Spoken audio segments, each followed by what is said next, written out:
Good morning, everybody. I'm Nicola Barrett, Chief Corporate Learning Officer at Emory Executive Education at Goizueta Business School. And thank you for joining us this morning. Today, we're wrapping up a three-part series on leadership. We've examined the critical nature of work-based relationships and how relationships influence outcomes. Next, we had a rich discussion about the many facets of executive presence. And today we're turning the lens on helping leaders shift from working in the business to working on the business with the author versus editor concept. In essence, this is an approach that both frees up your time and develops your team at the same time. And so who wouldn't want that? Our guide for today is Brandon Smith, who is a highly sought after executive coach, educator, author, and podcaster. He is an award-winning faculty member, having taught in each of our MBA programs, as well as executive education, and is a proud Goizueta Business School alum. With his approach, engaging approach to the challenges of workplace health and dysfunction, Brandon inspires leaders to become better versions of themselves. And he puts that gift into practice in our Executive Communications and Leadership Presence course, which is actually coming up in October. So if you're interested in learning more with Brandon, please check that out on our website. As with all of our Business Over Breakfast webinars, Brandon's going to spend about 30 to 35 minutes sharing his insights. And then we'll follow that by 15 to 20 minutes of Q&A. So we invite you to put your questions in the Q&A box in the toolbar at the bottom of the Zoom. And we'll do our best to get to as many of those as possible. So because Brandon is so engaging and the content is so applicable to leaders and managers all over, I am going to hand it over to you, Brandon. Nicola, thank you very much. Good morning, everyone. I'm really excited to be with you all here today. Excited particularly about this concept and how it can help you. So I'm going to go ahead and pull up my slides as we begin our journey here today. As Nicola said, we're going to be talking about this concept of author versus editor. But more specifically, it's really about helping you shift from working in the business to on the business, creating more time for you to really do the things that only you can do. And if we were to be honest with ourselves, gut level honest with ourselves, we would say that's probably not how we're spending the majority of our time each week. We're probably spending it, if you're like most leaders, in more of a firefighter mode, finding yourselves being drawn into those fires, drawn into the business, doing that work. So let's just go ahead and get ourselves started here today.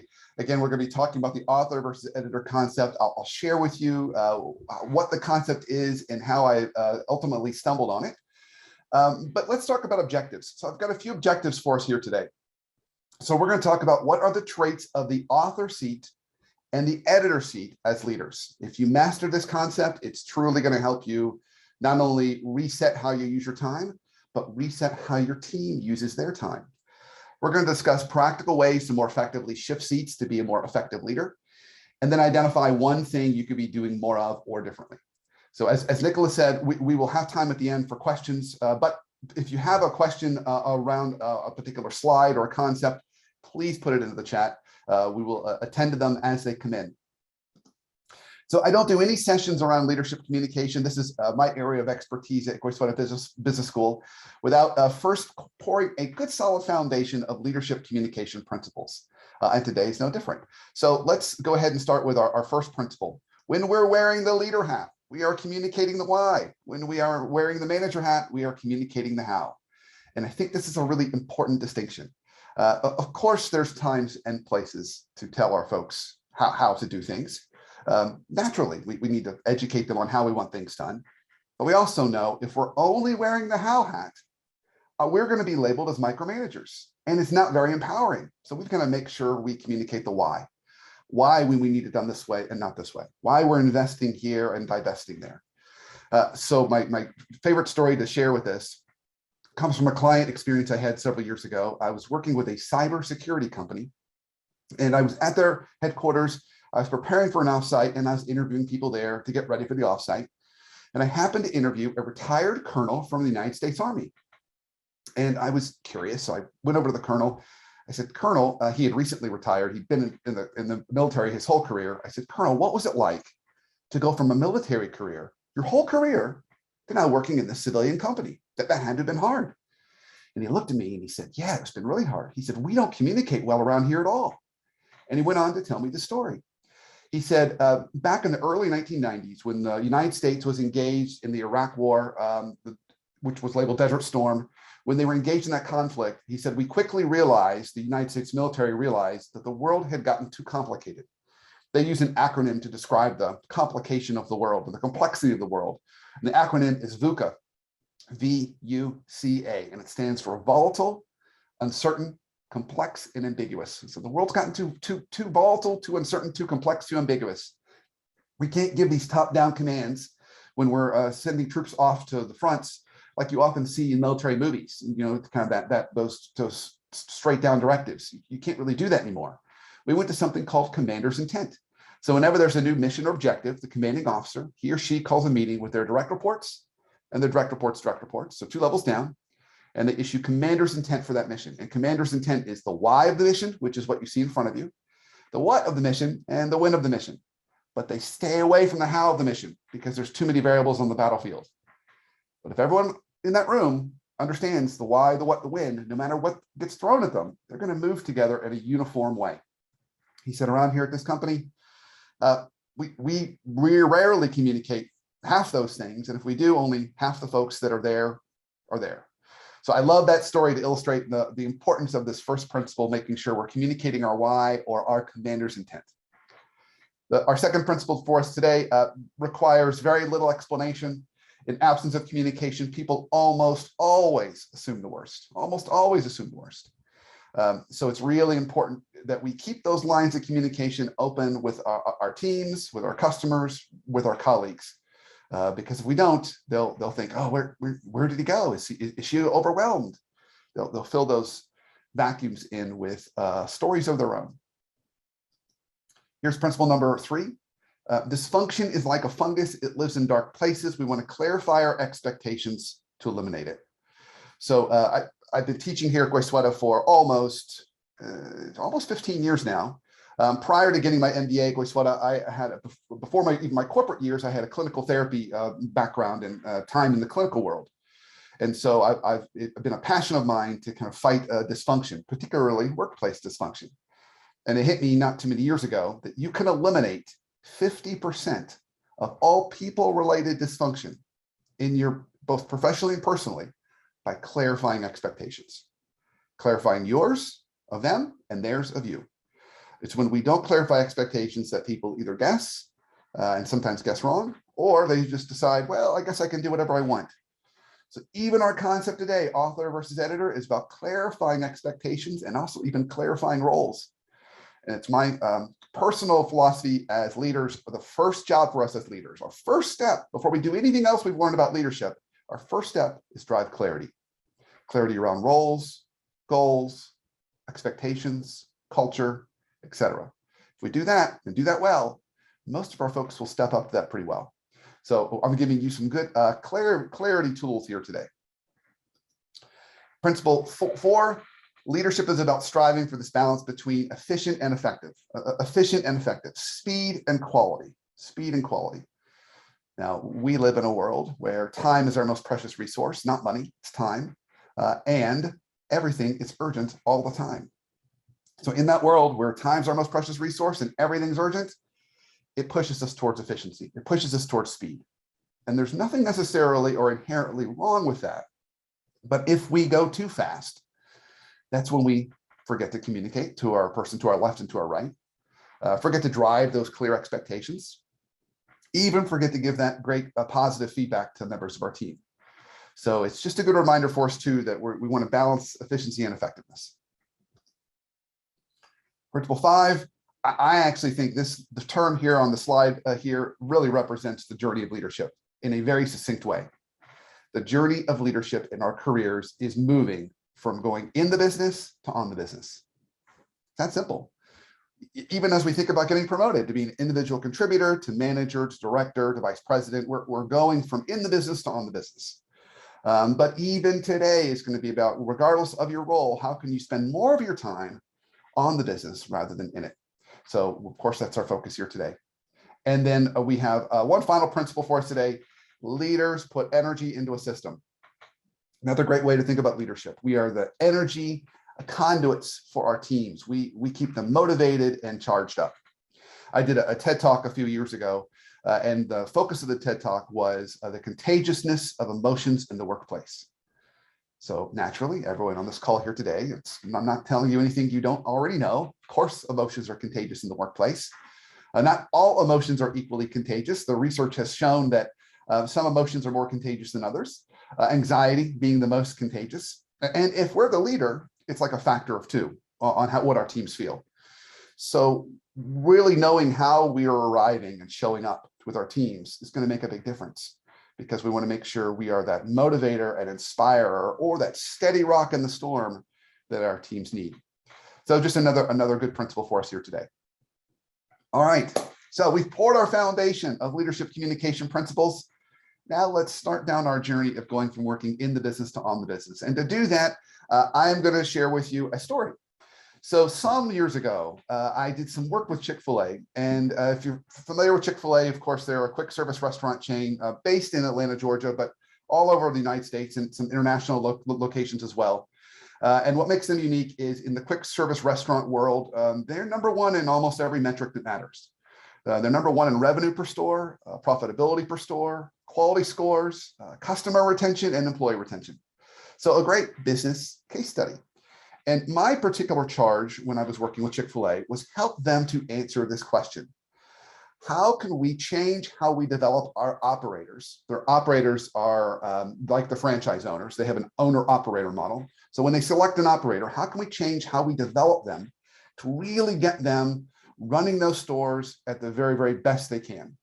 Because one of Chick-fil-A's principles or rules with our operators is you're only allowed to have up to 2 stores. You can't have more than 2 stores. So they really want them present in the business, but also not sucked down into the business every day. So what ended up coming out of our work was we did a study of the operators. And you can see a chart of these different stages of growth on a chart here. On our vertical axis, we can just call it dollars, whether we talk about revenue or profitability. And our horizontal axis it moves from going in the business on the far left all the way to on the business on the far right. Okay. And what we found in taking all the operators and kind of charting them across those 5 metrics, we were able to rank order them from number 1 in the chain all the way down to the kind of lower performers in the chain. So let me start here at the far left. When I interviewed some of the lowest performers on the chain, I thought I was going to hear from them. They just didn't know how hard it was going to be to run a restaurant. I mean, the restaurant life is a tough life. That wasn't what I heard at all. In fact, those folks that I was interviewing in that far left column, that manager column, they missed almost every one of my phone calls. And they missed them because they were busy counting the coins in the register, busy cleaning the toilets in the back room themselves, busy, in one case, actually doing the landscaping of the store in the front. They hadn't delegated a thing. They were deeply rooted in the business and not letting go of anything. And as a result, that store was just not performing at the rate it could and should. So we moved to that first stage on the far left, manager, to our second stage, delegator. This is when we start to see those operators beginning to learn how to delegate and delegate a little bit more. And you can see we get a bump in performance. It starts to bump up.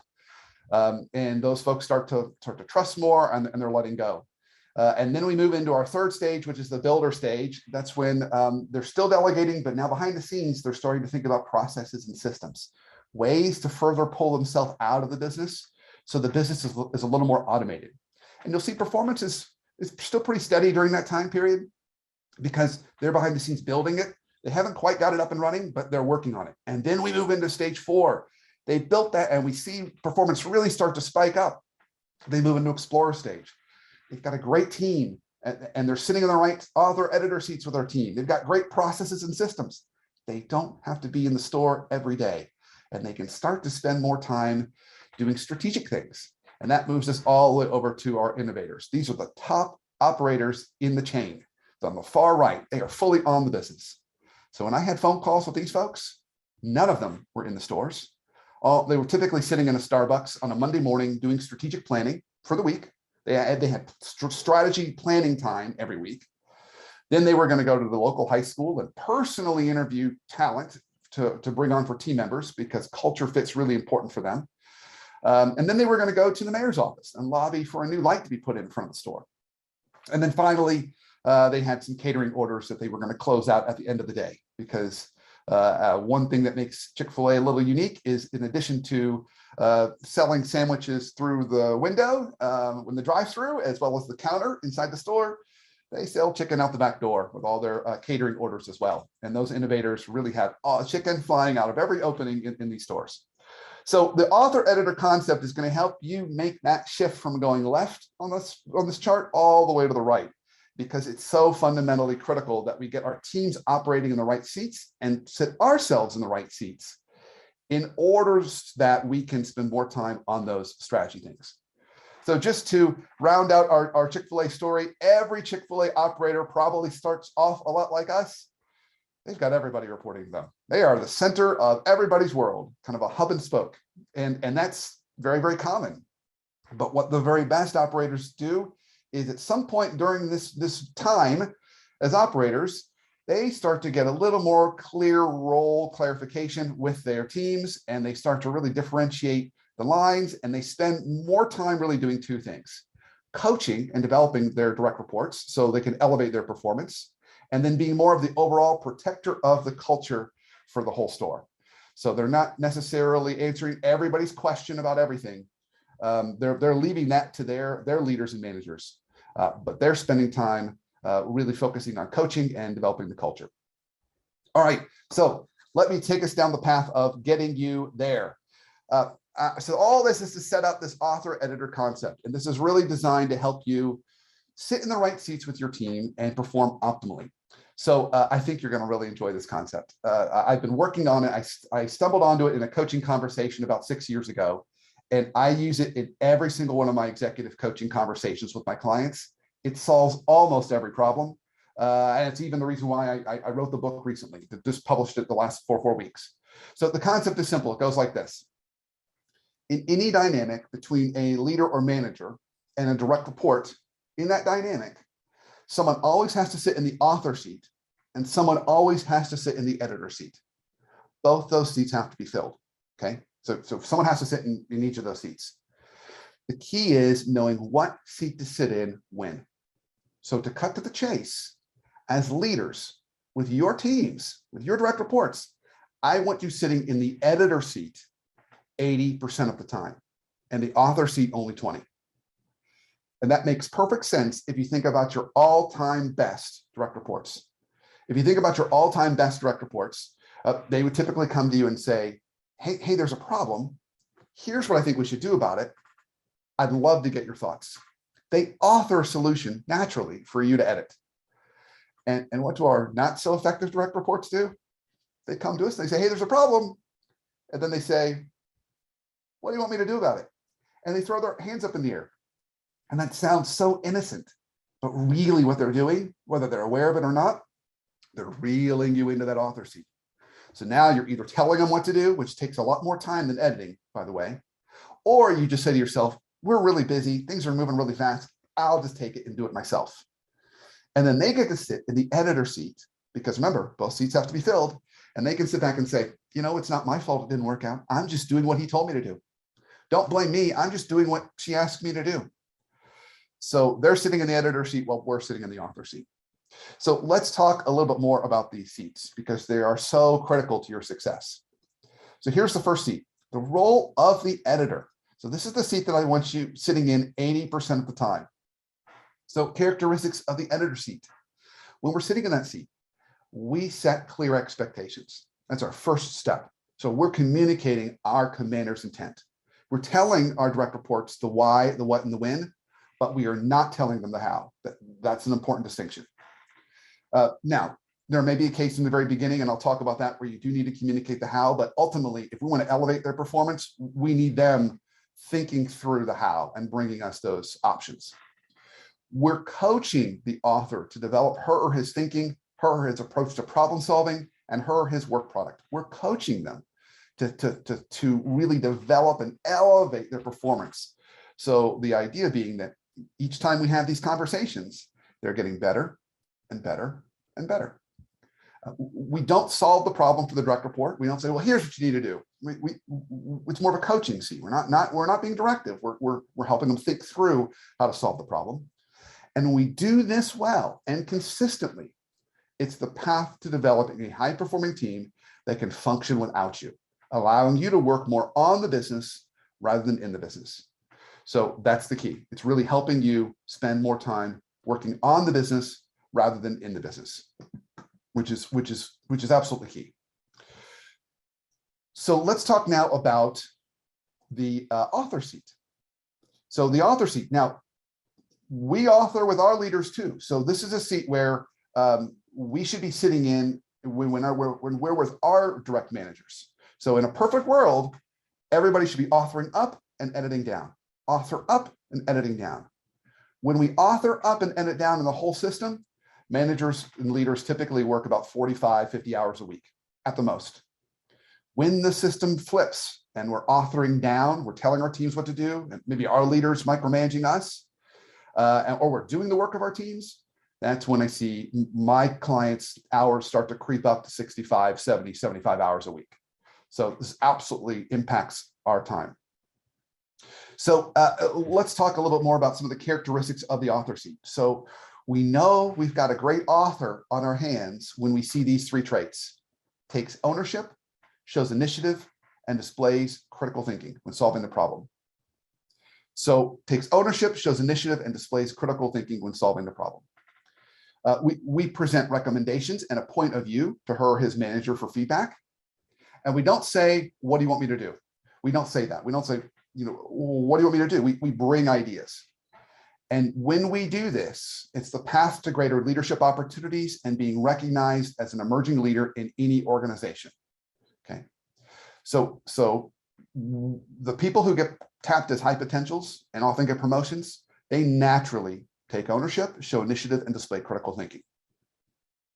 Now, I would argue, or I've got a good guess, that most of the people on this call, when you see those three traits of ownership, initiative, and critical thinking, you're shaking your head and you're saying to yourself, Brandon, of course, that's how I operate all the time. And that's probably why you got promoted and why you get promotions.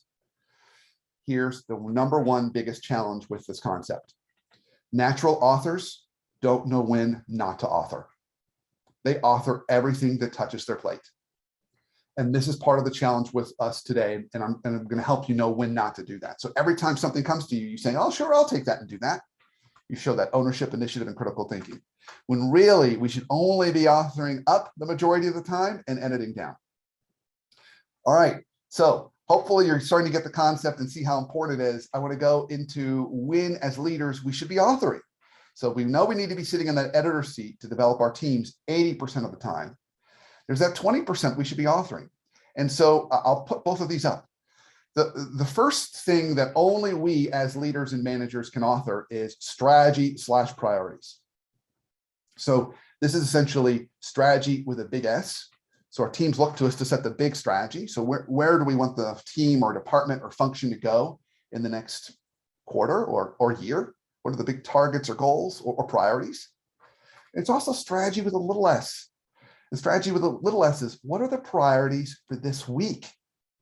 Our team really needs our help on focusing how to spend their time. With everything being urgent all the time, one of the biggest gifts we can give our teams is focus, because they have limited resources and plenty of work to do. So we need to make sure we're authoring those key priorities and saying, these are the big things. These are the 3 to 5 that matter. The second thing you'll see is culture is the second one. Our teams also look to us to set culture. So that could be culture with a big C if we are senior executives and we're saying culture for the organization, or it could be culture with a little c, which is probably everyone on this team, which is the culture of our teams. How do we want them to operate? What are those values or principles we want them honoring as they work with each other and work with our customers or business partners that we're trying to support? And you'll see that's also 3 to 5 values. So it's not by accident that 3 to 5 is the magic number. When we get over 5, now we're losing clarity and focus. We're diluting. So 3 to 5 is the best kind of target for priorities and culture because it's sticky and helps focus our teams. So this is how we spend our 20% authoring on strategy and priorities and culture. Now, there are a couple ad hoc times when we might also need to author. These are more situational. The first one is onboarding a new employee. She or he's not ready to author on day one. They don't know the business or the culture. So we might need to co-author with them for the first so many weeks or months. I recommend sitting in that co-author seat no more than 6 months, and then starting to pull about and let them start to bring you a little more ideas. That should give them enough time to onboard. But less than 6 months is fine too. And the second one you'll see on the right is emergency situations that require our expertise and wisdom. So I'm not talking about any run-of-the-mill emergency. I'm talking about the 10% of emergencies that are truly unusual and unique. No one's ever seen it before. Your team really is not equipped to solve it without at least your input and help. So maybe something like a pandemic, for example, that no one had ever seen before, and we all need to bring our best thinking. That might be a case also where we might need to jump in and author. But for the most part, we want our teams authoring those solutions. All right, so hopefully you are feeling really good about this author-editor concept. It seems simple, and I'm sure you're saying to yourself, yeah, it makes perfect sense. And you're ready to go tell your teams. Let me share with you some warnings on all the ways we mess this up. So here is our first author-editor warning. So this is the hero trap. So while it feels good to be the hero and swoop in and rescue our teams, it can be very, very problematic in terms of developing our people. So you want to avoid the hero trap. As the manager, it is tempting to be the hero and rescue your team when fires emerge. It feels good. But when we rescue our teams, we are stunting their growth and creating a codependent relationship. Because every time there's a problem, if they're kind of calling us and we go to our closet and throw on our superhero cape and swoop in and save the day, well, they're never learning how to solve that problem. They're just learning to call us. So the pro tip for us is next time you're asked to rescue the team, consider the following. Is there another member of the team that could solve the problem? And consider encouraging members of the team to identify solutions on their own. Okay, so pause for a moment before you jump in and rescue your team. So a great analogy is it's almost like thinking about going to the gym and lifting heavy weights, which is science has shown that for all of us, regardless of our age, it is the key to longevity is strength training. Really, really important for us as we age and get older. But frankly, it's just healthy and good anyway. So I'll tell you this great story. So last year, I was working with a chief operating officer of a household chemicals company. And so I'm working with him, and he's working 75, 80 hours a week and really working too many hours, but a really, really good-hearted guy. His intentions are good, but working too many hours. And I say to him, we'll call him Tom. I said, Tom, you've got to push a little more of this onto your teams. You got to help them lift the heavy weights. You can't be the only one lifting the heavy weights. You've got to help get them stronger. And he said, gosh, I just feel so bad about it. They're working so hard. And so I told him this other story. So during the pandemic, I had always gone to the gym and exercised. My wife convinced me to join Orange Theory Fitness. And if you don't know Orange Theory Fitness, it's high intensity interval training. So the classes are 1-hour classes, and they are designed to work endurance, strength, and power. And they are going to give you a big workout. So there's treadmills and there's rowers and there's a weight floor, and you're rotating and you are just burning a ton of calories and sweating a bunch. I think I died the first 8 classes. So apparently I have 9 lives because I'm living my best life now. So one of the trainers in our studio was a woman named Mirka. And Mirka is from Slovakia. She's about 6 feet tall, really intimidating presence. And if Mirka likes you, she gets you to work harder. That's how she shows you that she likes you. So one day I'm in Mirka's class. We're all lined up doing the rowers together. And then we get off the rowers. We have to do an exercise with medicine balls. These are these weighted balls. And you had to do it on one leg, which is a little tricky. And the heaviest medicine ball in the studio was 12 pounds. So I've got my 12-pound medicine ball. Well, Mirka goes down the line, passes everybody, comes over to me, looks me in the eye, takes my medicine ball, doesn't say anything, hands me a 25-pound dumbbell, so twice the weight, looks me in the eye again and says, "You're welcome," and walks away. So she's trying to get me to lift heavier weights, get stronger. So I tell my client that. I said, "You've got to Challenge your team to lift heavier weights.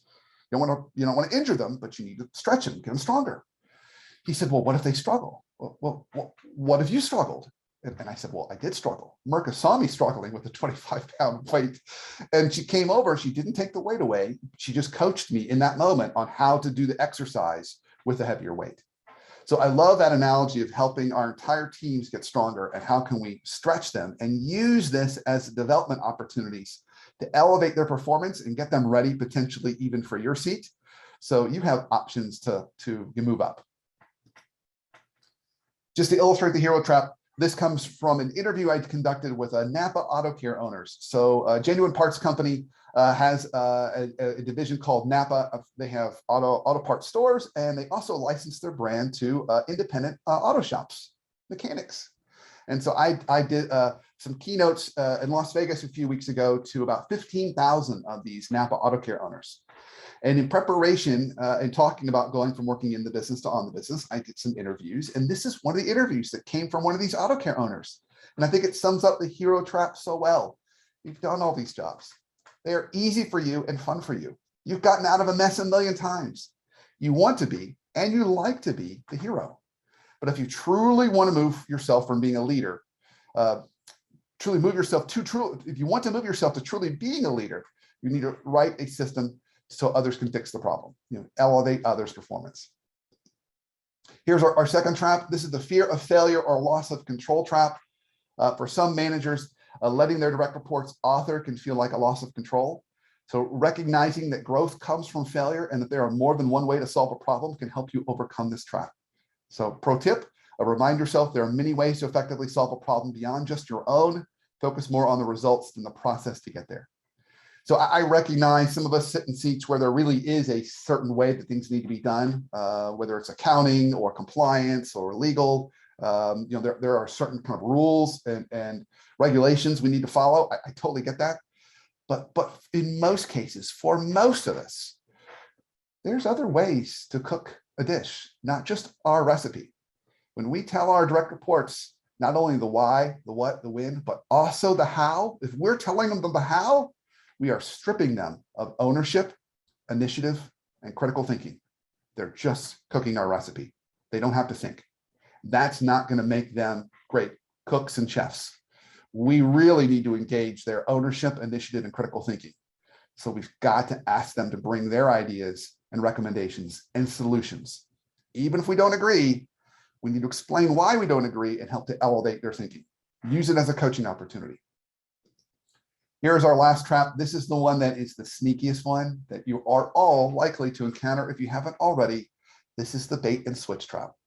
So it's important to note that to author is to be vulnerable. To author is to be vulnerable, to put your ideas and point of view out there to a leader or a group of senior executives. You're putting yourself out there. They may disagree. Our fear is they may say, well, why did we hire this person? So this can be a challenge. As a result, some direct reports prefer the safety of keeping you in the author seat. Watch out for the following bait and switch phrases that are designed to trick you into sitting in the author seat. What do you want me to do? How would you approach this if you were me? I don't want to disappoint you. Can you tell me exactly what you want? I'm confused. Or I don't think I can solve this without your help. All those are designed to switch the seats. And so when I coach leaders to make this shift with their teams, let's say that they have 5 direct reports, or you have 5 direct reports. When you start sharing the author-editor concept, 2 of your direct reports are going to love it. They're going to jump right into ownership, initiative, and critical thinking. They're going to love bringing you ideas. And they're going to embrace that. Now, it doesn't mean their ideas are going to be perfect right out of the gate, but they're going to feel very freed and empowered to do that. Then you're going to have 2 more that are going to come along a little more slowly. They want to see how this works out. They want to make sure they don't get punished if their ideas aren't quite perfect. And then you're going to have one. You're going to have one that does not like it. Because as long as they sit in the editor seat, they are safe. As long as they're doing exactly what you tell them to do, they can't be held accountable if it doesn't go well. But if they start coming up with their own ideas and they don't work out, well, that's a little riskier. So they're going to use any or all these phrases. So if you get hit with one of these phrases, don't jump in like your normal instincts would tell you to and answer the question.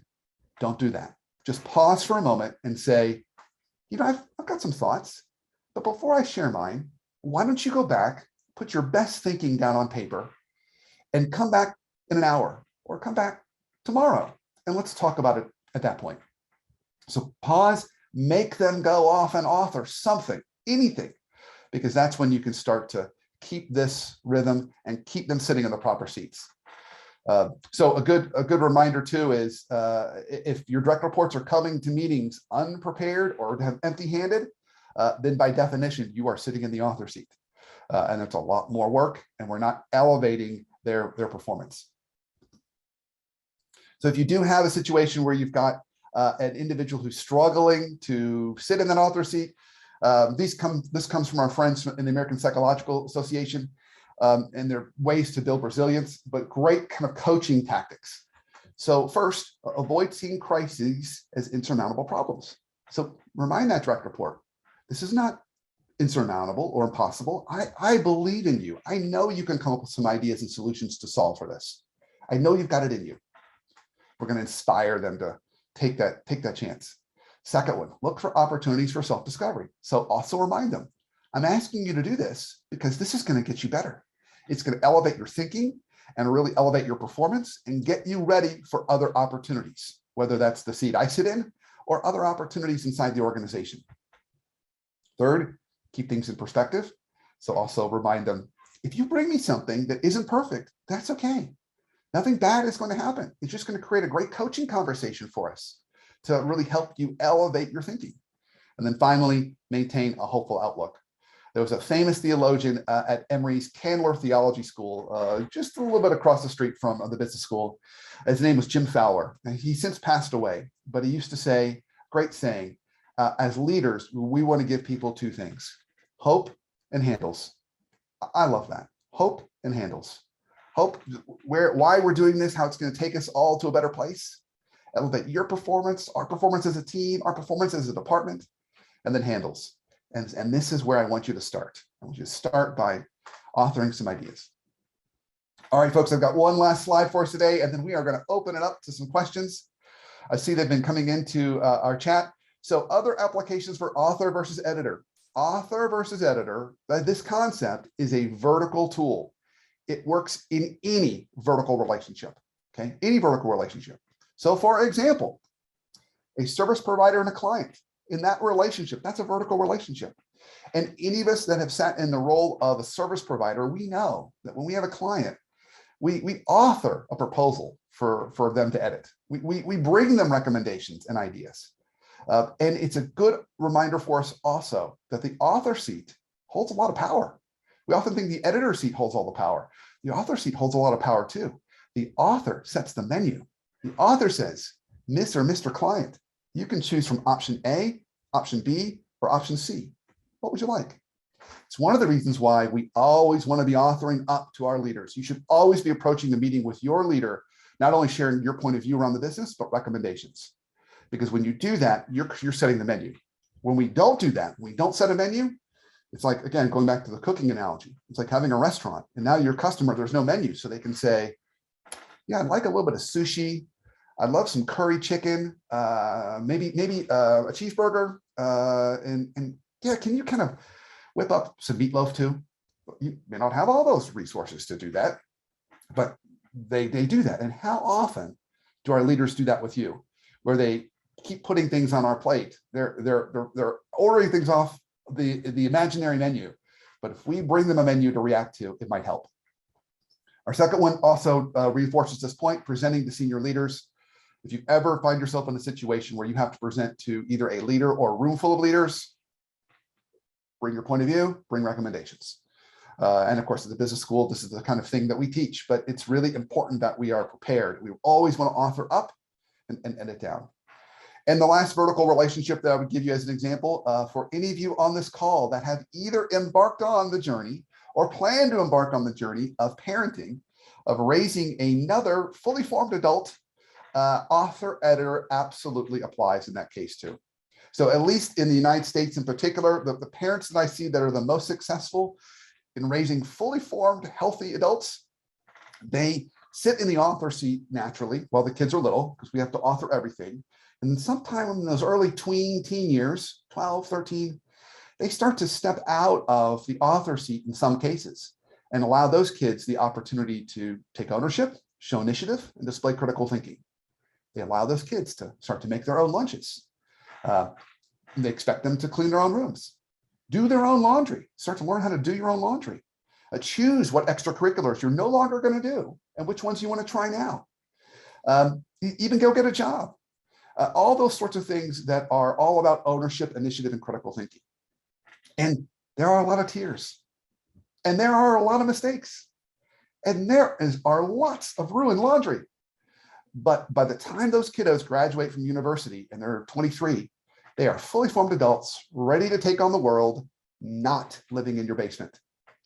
But those parents that are just so desperate to get into the very best university, they don't want to let go of anything, then they author everything for their kids. They continue to make their lunches all the way through high school. They do all their laundry, all the cleaning. They decide the extracurricular activities the kids are going to do. They don't let them get a job because it would take away from time they should be spent studying. And when those kids graduate from college at 23, they are still a little gooey in the middle, not ready to take on the world, and they are living in your basement. So this shift can also even apply to our role as leaders, because at home, because after all, it's all about developing the people that we are supporting as leaders, whether it's our team members or our kiddos. So just a few reflection questions. I would love to kind of get you just thinking a little bit about for yourself, what were your takeaways from the author versus editor concept, anything that stood out for you?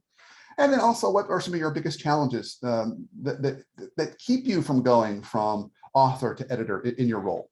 But at this point, I am open to taking on questions and would love to hear anything I could either clarify or comment on, or maybe you've got something that I haven't thought of yet. So Nicola, I'm gonna hand it over to you to see what we might have discovered in the chat. Thanks, Brandon. And I am keeping my fingers crossed because I have two 18-year-olds that are just about to embark on college. In fact, one started this week and one starts next week. So hopefully I've done a reasonable job of moving from that authoring to the editing seat. Time will tell. We've got lots of questions here. Gary Bomza asks, do you have a series of interview questions to help determine where the employees and employer sits on that list of characteristics around that you first introduced to us? Oh, in terms of the ChickfilA model, that development model. Yes, the Yes. ChickfilA model, correct. You know, the short answer is yes. I do. While we would probably take the remaining time we have to go through all of them, I would answer it by saying the broad category is look at how they spend their time. That's really the category. It's how are they spending their time. So in a perfect world, there should be time spent every week, like those top operators, on strategy, at least 10% of your time each week, 10% of your time on developing your people. So are you coaching your folks? And then 10% on some level of alignment and keeping kind of things moving forward. But the broad category is how does the leader spend their time? That would be a great path to explore. Thank you. I think you've answered this one. It came in fairly early around what is the most common problem with the draft, the author versus editor, and how do you solve that problem? I think you've answered those in the second half of your. But I can double it down by saying the most common one really is the hero trap, and it's because things are moving so fast in our world. Everything's urgent all the time that our instinct is just jump in and tell them what to do or do it for them. Because we want to try and get things moving. Because to step back just a little bit in that editor seat, it takes a little bit of time. And so we've got to be really intentional to do it. This is an interesting question. And one I hadn't really thought about, well, maybe I had thought about it. Is the goal to always move a manager up to a leadership level? It's a fair question. Not necessarily. So in our organizations, you know, we have a category of folks that we would call solid citizens. These are folks that are high performers. but don't necessarily want to go beyond the role they're in.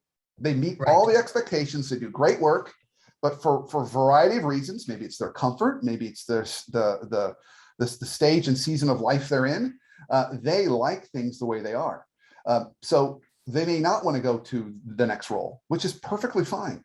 At the same time, we want to make sure that we're still getting the best thinking out of them. We still want them taking ownership, showing initiative, and displaying critical thinking, even if neither us or them want to go anywhere else. That's when the team's going to perform at its very best. Mm-hmm. So Brian Marston asks, how does the editor-author relationship look in the context of a leader who has a team of all consultants and no employees? And I suspect this means, maybe you're the project leader on a team, or you're a consultant with a bunch of consultants, from all over the country below you, working for a client.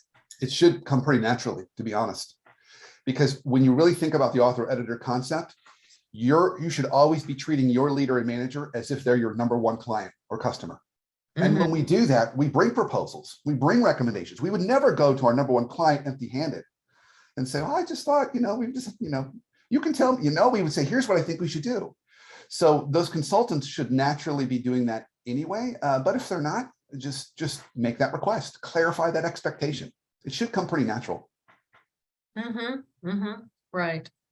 So here's an interesting comment from Joy Williams about the point you made about there's many ways to solve a problem, prepare a recipe. There's multiple ways to achieve an effective result. However, she argues sometimes it's more efficient to leverage a best practice born from experience and wisdom. So how do you balance those for optimum results and performance? So I just know that this is going to work because we've done ABC, or I've done XYZ before. Well, so let's say there's a best practice. What I would love it is, rather than you as a leader say, do it this way, this is the best practice, I think it'd be even better and even fantastic if the direct report came to you and said, there's this best practice, I think we should do it this way. Mm-hmm. You'd say, oh, well, that's a great idea.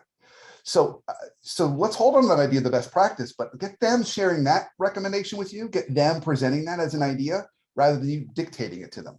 So there's still some level of ownership, initiative, and critical thinking. Because ultimately, if we keep doing this process over and over and over again with our teams, the goal is they start seeing through the same lens as you are. I mean, that doesn't mean they can't bring new ideas, but they're seeing all of the obstacles and best practices and opportunities that you see. And so their critical thinking is elevated to a point where it's just as good as yours and maybe even a little better. So that's where we want to go. So I love the idea of best practices. It's even better if they present those to you. Right. And it does mean, though, that perhaps you have to spend a little more time up front, but you're going to save a bunch of time over time, right? Sure. Not always, yeah. And maybe that's your first coaching conversation. They bring you some ideas and you say, these are all great. You know what? There's this best practice. Let's talk about why this might be just as good of a solution for today. Mm-hmm. And then it becomes a coaching opportunity for you to educate them on why, goes back to commander's intent, why the best practice is so good. So Gerald asks, can you comment on applying authoring editing when you need to influence without formal authority? Many leadership roles have dotted lines to personnel or leading project teams in a matrix structure. Yeah. How do you think about that? Great question. So remember, it's a vertical tool. So as long as the lines, even if they're dotted, if they're vertical, you still bring authored recommendations. Because that is a great way to influence, just like we would influence a client with authored recommendations and proposals. However, if we're starting to talk laterally, you don't want to use this tool with a peer. You don't want to turn to a peer and say, why don't you author something for me to edit? That's not going to go over very well. So if in the case of more of a matrix where we're starting to go from vertical to a little more lateral, we've got to make sure we're both sitting in the same seats at the same time. So the conversation would go like this. Well, why don't we schedule a meeting and we kind of co-author some ideas? And then we can schedule another meeting to edit, co-edit what we've come up with and see what might be a good path for both of us in our departments to take. So sit in the same seat at the same time when you go lateral. Mm-hmm. Jeff Haynes, I just noticed Jeff Haynes made a comment in here regarding the question about should you coach all of your directs to be leaders. He says the book Radical Candor has a great model around rock stars who are high performing but happy in their level, and superstars who want to be promoted. So maybe there's something to be absolutely. And again, there could be a strong case made. You don't want a full team of superstars. Because within about 6 months, they're knocking on your door. Where's the promotion? Right. and you're going to have such level of turnover with your team that it can be hard for you to gain the stability that's provided by some of those rock stars or solid citizens. Yeah. Mm-hmm. Mm-hmm. Hunyan Koch asks, can you explain what the handle is in your hopes and handle context? That comment. Yeah. So handle is another way of saying, here's the thing that I want you to do. So it's kind of like you grab a hold of something. What's the thing that I'm going to have them grab a hold of? So if we use the example today of author editor, that the handle would be, okay, from now on, talking to your direct reports, from now on, every time we have a meeting, I want you to bring me something on paper for me to react to. Maybe a point of view, what's going on in the business, and or recommendations. But I always want you to be bringing me something for us to talk through. Don't come empty-handed. That would be an example of a handle, kind of a task that you are asking folks to do to start moving down a path. Mm-hmm. Linda asks, how would these principles apply to those of us who work with large numbers of volunteers in our organizations? Oh, wow. That's tricky. Yeah. So volunteers are not, despite what we believe, they are not vertical relationships, folks. Another reason why I don't like having our kiddos only have volunteer experiences when they're growing up and not working experiences. Volunteers still have power. They can say, no, I decide not to go to the nonprofit today. I've got yoga instead. So it's much more of an influencing approach. In that case, there's some level of setting expectations because we're still the leader, but you probably want to use author editor in the lateral way that I mentioned earlier, where you might say to the volunteers, you know what, let's all think through how we might solve this and find the best path forward. As long as you're setting those clear expectations up front, then you kind of all sit in the author seat together. Volunteers like that feeling that kind of they're in it with you, and we're trying to really promote that ownership, initiative, and critical thinking, but they don't want to feel like they're being told what to do. So right.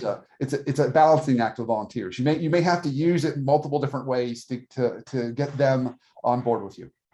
Mm-hmm. Chris asks, back in the Jack Welch era, it was lead, follow, or get out of the way. Is it possible to author, edit, or get out of the way? Yes. Yes, it is. So the simple answer is yes. I have found, so this is just a good heads up for everybody. There are some cases when you start doing author editor with your teams, particularly if you have direct reports that are director level and above. If they're director level and above, they should be able to author. It's an expectation that they take ownership, initiative, and critical thinking. Most managers, you can expect that, maybe hourly workers, not always, but you have to expect that of director level and above. So there has been cases working with my clients that they've realized I've over promoted this person. They've got a director title, but they can't think through problems. They can't take initiative. They're just doing what I'm telling them to do. In that case, they may need to find another role in the organization that's better suited to their skill set. Right.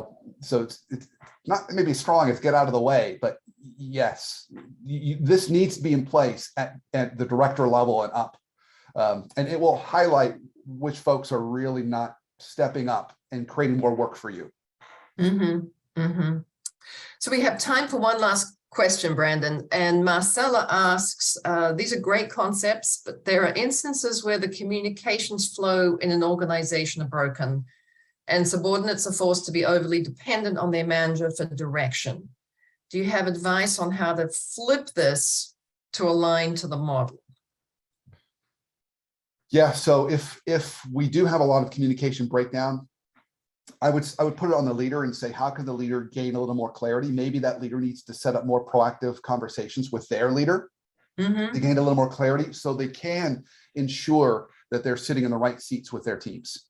So how can the leader kind of gain a little more clarity, because our teams still look to us to author priorities and culture. And so that's part of our job as leaders. So if we're not getting the right information we need to do that, how can we go do that so we can get our folks sitting in the right seats? Right. Yeah. And that's where we have to be authors upwards, right?